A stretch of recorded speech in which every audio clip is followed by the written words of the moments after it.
ये जो खुलासा हुआ है, इस खुलासे से और भी सारी चीजें क्लियर हो गई हैं। कल भी बताया था कि ईरान जंग में अकेला है, कई देश उस पर हमलावर हैं। बड़ा खुलासा हुआ है कि जंग के दौरान जब घमासान चल रहा था, जब जंग चल रही थी, तो इराक पर कुवैत और सऊदी अरब ने हमला किया था। सऊदी अरब और कुवैत के फाइटर जेट ने इराक पर घुसपैठ करके हमला किया था। किनके ऊपर? ईरान समर्थक लड़ाकों पर। अब आप मुझे बताइए कि ईरान गलत कैसे था? मुझे बताओ, ईरान जो हमला कर रहा था अरब के देशों के अंदर, अरब देशों में अमेरिका के ठिकानों के ऊपर ईरान जो हमला कर रहा था, ईरान कहां से गलत था? अब तो परतें खुल रही हैं कि अरब देश तो जंग में शामिल थे, लेकिन कोई तो ताकत ईरान के साथ थी कि सारा मिडिल ईस्ट एक तरफ होकर ईरान पर हमलावर था, लेकिन ईरान ने सबको भजाया। डोनाल्ड ट्रंप ने क्या क्या कहा, जीत के दावे किए, लेकिन आप जान लीजिए कि अमेरिका का ऑफिशियल आज की तारीख में क्या कह रहा है। अमेरिकी ऑफिशियल ने बताया कि हॉर्मुज के करीब हमने 33 से ज्यादा ईरान की मिसाइल साइट्स को जो तबाह किया था जंग के दौरान। कितनी? 33 से ज्यादा ईरान की मिसाइल साइट्स को जो तबाह किया था, उनमें 33 में से 30 मिसाइल साइट्स को ईरान ने ठीक कर लिया है, रिपेयर कर लिया है, वो वर्किंग है। समझ रहे हो? ईरान ने अपनी मिसाइल साइट्स को ठीक भी कर लिया है। ये बता कौन रहा है? अमेरिका का ऑफिशियल। और गुलाबी सुअर ये साबित कर रहा था पिछले कई हफ्ते से कि हम जीत गए हैं।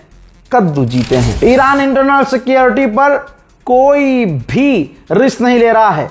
एक मूसाद के जासूस को, जी हां, यह व्यक्ति मूसाद का जासूस था, जो ईरान का ही था, ईरानी ही था, साबित होते ही कि यह जासूस है, ईरान ने फांसी पर लटका दिया। उधर पाकिस्तान के डिफेंस मिनिस्टर ने जानकारी दी है कि जो एग्रीमेंट हमने सऊदी अरब के साथ किया है, वैसे ही एग्रीमेंट में तुर्की और कतर शामिल हो सकता है। तुर्की और कतर, बल्कि यूं कहूं कि पाकिस्तान ने इशारा किया है कि तमाम ज्यादातर अरब देश पाकिस्तान के साथ डिफेंस एग्रीमेंट कर सकते हैं। पिछले 2 दिन में 10 से ज्यादा चाइना के जहाज स्ट्रेट ऑफ हॉर्मुज से गुजर चुके हैं। चाइना के जहाजों को ईरान ने स्ट्रेट ऑफ हॉर्मुज से गुजरने की परमिशन दी है। 24 घंटे में लगातार चाइना के दर्जनों जहाज स्ट्रेट ऑफ हॉर्मुज को क्रॉस कर चुके हैं। खुलासे पर खुलासा हो रहा है, खुलासे पर खुलासा। सबसे बड़ा खुलासा यही है जिससे पूरा मुसलमान सन रह गया है कि नेतन्याहू गया था यूएई। अब उसके आगे की जानकारी भी आ गई है। मूसाद का चीफ भी जंग के, ईरान से जंग के दौरान मूसाद का चीफ भी यूएई पहुंचा था। बताइए अब क्या रह गया? हजरात, उधर चाइना तैयारी कर रहा है ईरान को तीसरे देश के द्वारा हथियार देने की। अब चीजें ऐसी हो गई हैं कि चाइना डायरेक्ट ईरान को हथियार नहीं दे सकता, क्योंकि पाबंदियां लग रही हैं और डोनाल्ड ट्रंप खुद ही लुढ़क के पहुंचा हुआ है चाइना, तो कहीं ना कहीं तो शर्म करनी पड़ेगी। तो अब रिपोर्ट ये आ रही है कि चाइना ईरान का साथ नहीं छोड़ रहा है, लेकिन तीसरे देश के जरिए वो ईरान को हथियार देने की तैयारी में है। ईरान के विदेश मंत्री अब्बास अराक्ची ने बड़ी बात कही है और इसके बाद ईरान की इंटेलिजेंस की मान्यता का लोहा माना जा रहा है। ईरान के विदेश मंत्री ने कहा कि अब इजराइल खुद खुलासा कर रहा है, जो हमारे इंटेलिजेंस ने पहले ही खामनाई को बता दिया था, अपने सुप्रीम लीडर को बता दिया था। अब जाकर नेतन्याहू की सरकार खुद खुलासा कर रही है कि जंग के दौरान यूएई पहुंचा था नेतन्याहू। ये तमाम चीजें हमें और हमारी इंटेलिजेंस को पहले से पता थी। कुवैत के करीब, अब्बास अराक्ची ने बताया कि कुवैत के करीब ईरान की एक बोट थी जिसे कुवैत ने घेरा और सीज कर लिया। अब्बास अराक्ची भड़क गए और कहा कि जल्द से जल्द हमारी उस बोट को और 4 ईरानियों को जो आपने कैदी बनाया है रिहा करो, वरना हालात खराब होंगे, हम बर्दाश्त नहीं करेंगे और जवाब देने का अधिकार हमारा है। 7वीं बार अमेरिका के पार्लियामेंट में डोनाल्ड ट्रंप के खिलाफ एक प्रपोजल लाया गया था, 7वीं बार, कि ईरान के खिलाफ डोनाल्ड ट्रंप अपनी मर्जी से अपने ही दम पर, अकेले दम पर कुछ ना कर सके तो ट्रंप पर पाबंदी लगा दी जाए। लेकिन 7वीं बार यह प्रपोजल अमेरिका के पार्लियामेंट में फेल हो गया। यानी डोनाल्ड ट्रंप आज भी अपनी मर्जी से ईरान के खिलाफ कुछ भी कर सकता है। यूएई की कितनी लुप हो रही है और धुक धुक हो रही है, एक तस्वीर में देखिए। ये ऑयल स्टोरेज है यूएई के अंदर। अपने ऑयल स्टोरेज के ऊपर जाली लगाई हुई है ड्रोन से बचने के लिए, यूक्रेन के स्टाइल में।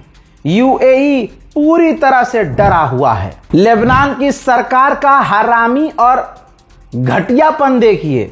लेबनान के लोगों की बात नहीं कर रहा हूं, क्योंकि लेबनान का राष्ट्रपति डोनाल्ड ट्रंप की पसंद का चुना है। लेबनान में जो सरकार है, जो सिस्टम है, वो अमेरिका के द्वारा बनाया गया है। तो अमेरिका को यही तो वजह है कि इजराइल रोज पेलता है, रोज गाली बकता है, रोज मारता है इन्हें, रोज लेबनान पर बमबारी कर रहा है, लेबनान के गांव को गज्जा बना रहा है। रिपोर्ट में अक्सर दिखाता हूं। लेकिन क्या लेबनान की सरकार कुछ बोल पाती है? नहीं। क्यों नहीं बोल पाती? क्योंकि डोनाल्ड ट्रंप की गुलाम है लेबनान की सरकार। अब अमेरिका को और ट्रंप को खुश करने के लिए लेबनान की सरकार ने उल्टा केस इंटरनेशनल कोर्ट में ईरान के ऊपर कर दिया और कहा कि ईरान ने हमारे मुल्क को जंग में घसीटा है, जिसकी वजह से हमारे लोग मारे गए हैं। अगला सीज फायर की बात कर रहा है। उसकी शर्त ईरान की पहली यही है कि लेबनान में बमबारी बंद हो, और लेबनान इंटरनेशनल कोर्ट में जाकर ईरान के खिलाफ केस दायर कर रहा है।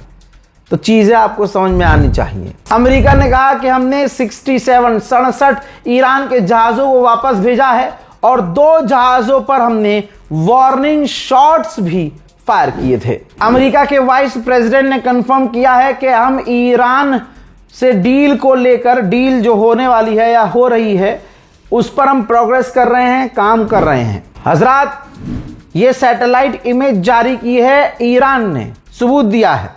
26 मार्च का ये ट्रैफिक कंट्रोल डेटा है, जिसमें 2 जहाज तेल अवीव से उड़े थे और यूएई गए थे। ईरान ने कहा है कि इसी जहाज में नेतन्याहू उड़ान भरकर यूएई गया था, और ये इजराइल का जहाज नेतन्याहू का सऊदी अरब के एयर स्पेस का इस्तेमाल करके यूएई पहुंचा था। तो सऊदी अरब और यूएई और तमाम अरब एक ही थाली के जट्टे बट्टे हैं। इधर एक अकेला ईरान है जो लगातार कह रहा है कि अरब इजराइल के साथ हैं, और हम और आप लगातार देख रहे हैं कि अरब इजराइल का साथ दे रहे हैं। लेकिन फिर भी क्योंकि ईरान शिया मुल्क है तो हमें उससे नफरत करनी है, क्योंकि बचपन से यही सिखाया गया है। उधर ईरान ने खुद कंफर्म किया है कि स्ट्रेट ऑफ हॉर्मूज के मुद्दे पर हम ओमान से बात कर रहे हैं। ईरान ने कंफर्म किया है कि स्ट्रेट ऑफ हॉर्मूज से अमेरिका के किसी हथियार को हम गुजरने नहीं देंगे, उन बेसिस पर जिन अमरीकी बेसिस को हमने तबाह किया है। मेरे दोस्तों, मुबारक हो। लीजिए, एक और अमेरिका के ऑफिशियल ने कबूल किया है। यह रही रिपोर्ट। अमेरिकी ऑफिशियल ने माना है कि 40 दिन की जंग में 39 जहाज, 39 एयरक्राफ्ट, जिसमें ड्रोन भी हैं, टैंकर भी हैं, फाइटर जेट भी हैं, 40 दिन की जंग में, तवज्जो चाहूंगा, 40 दिन की जंग में 39 अमेरिका के एयरक्राफ्ट तबाह हुए हैं। यह अमेरिका के ऑफिशियल ने माना है। यह ईरान का रोला नहीं है तो भाई क्या है? फुदक फुदक कर हर देश सामने आता है ताकि थोड़ा अपना नाम बना सके कि भैया हम भी कुछ कर रहे हैं। ऑस्ट्रेलिया फुदका है और ऑस्ट्रेलिया ने कहा है कि स्ट्रेट ऑफ हॉर्मूज में हम अपना हाई टेक जासूसी जहाज सर्विलांस तैनात करेंगे। उधर अमेरिका को मिसाइलों की कमी तो हो ही रही है, और एडवांस और खतरनाक मिसाइलें तुरंत बनाई नहीं जा सकती। तो पेंटागन ने सस्ते हथियार, सस्ती मिसाइल हासिल करने के लिए दूसरी कंपनियों से डील की है, ताकि जल्दी और हल्के सस्ते हथियार, मिसाइल अमेरिका को मिल सके। अमेरिकी इंटेलिजेंस का दावा है कि जंग का फायदा उठाकर, अमेरिका और ईरान की जंग का फायदा उठाकर, चाइना ने ईरान की मदद से अमेरिका की मिलिट्री की ताकत और मिलिट्री की कई अहम जानकारियां हासिल कर ली हैं। देखिए, अब ना कोई मुस्लिम कह रहा है ना कोई दूसरा कह रहा है तो अब रूस कह रहा है। रूस तो भाई गलत बात नहीं बोलता ना, फैक्ट बोलता है बिना डरे। रूस के विदेश मंत्री सरगेई लावरोव ने बताया है कि इजराइल और अमेरिका ने ये जंग इसलिए खेली ताकि ईरान और अरब के रिश्ते खराब हो जाएं। पूरी दुनिया पर ईरान की जंग का असर है। जापान पर ऐसा असर है कि जापान में जो चिप्स की कंपनियां है ना, वो जो खाने वाला चिप्स होता है, उन चिप्स की कंपनियों ने फैसला किया है कि वो जो चिप्स का उनका पैकेट होता है उस पर कलर नहीं किया जाएगा, या तो वो ब्लैक होंगी या वाइट होंगी पैकेट। क्यों? क्योंकि उस पर पेंट करने के लिए पेंट भी अब नसीब नहीं हो रहा। कई तरह के पेंट होते हैं जो प्लास्टिक पर किए जाते हैं, उसमें डिजाइन का अलग अलग कलर होता है। तो भाई ये हालत जापान की हो गई है। उधर विकिपीडिया ने ईरान की जंग को लेकर अपडेट किया है अपने डेटा को। तो ये देखिए किस तरह से उसने लिखा है। एक तरफ ईरान है, हिजबुल्ला है, इराक के लड़ाके हैं, और दूसरी तरफ उसके वर्सेस में सऊदी अरब, यूएई, इजराइल और अमेरिका हैं। सऊदी अरब, यूएई और इजराइल, अमेरिका। तो ये चार तो विकिपीडिया भी मान रहा है कि एक है ईरान के खिलाफ। अमेरिकी ऑफिशियल ने यह भी माना है और बल्कि कह दिया है कि हमने शिराज में, जहां ईरान का सबसे बड़ा मिसाइल शहर है, वहां हमने 116 बार हमले किए। कितनी बार? 116 बार। और वहां के लोगों का मानना यह है, शिराज के आम लोगों का, कि हर घंटे वहां हमला हो रहा था। हमने ऐसे हमले किए, लेकिन इसके बावजूद ईरान के मिसाइल सिटी को हम तबाह नहीं कर पाए, ईरान के मिसाइलों को नुकसान नहीं पहुंचा पाए, बल्कि उसी जगह से पलटवार ईरान करता रहा। अमेरिका का एनर्जी सेक्रेटरी कह रहा है कि ईरान के पास 60% एनरिच यूरेनियम है और परमाणु बनाने के लिए 90% एनरिच यूरेनियम चाहिए। तो कुल मिलाकर ईरान कुछ ही हफ्ते में परमाणु बना सकता है। यह वही बात है जो पिछले 30 साल से नेतन्याहू बोलता आया है, और इस बहाने को बहाना बना करके ही ईरान पर इस बार हमला कर दिया गया। फिर कहा गया कि हमने यूरेनियम तबाह कर दिया है, ईरान का यूरेनियम मलबे में दब गया है।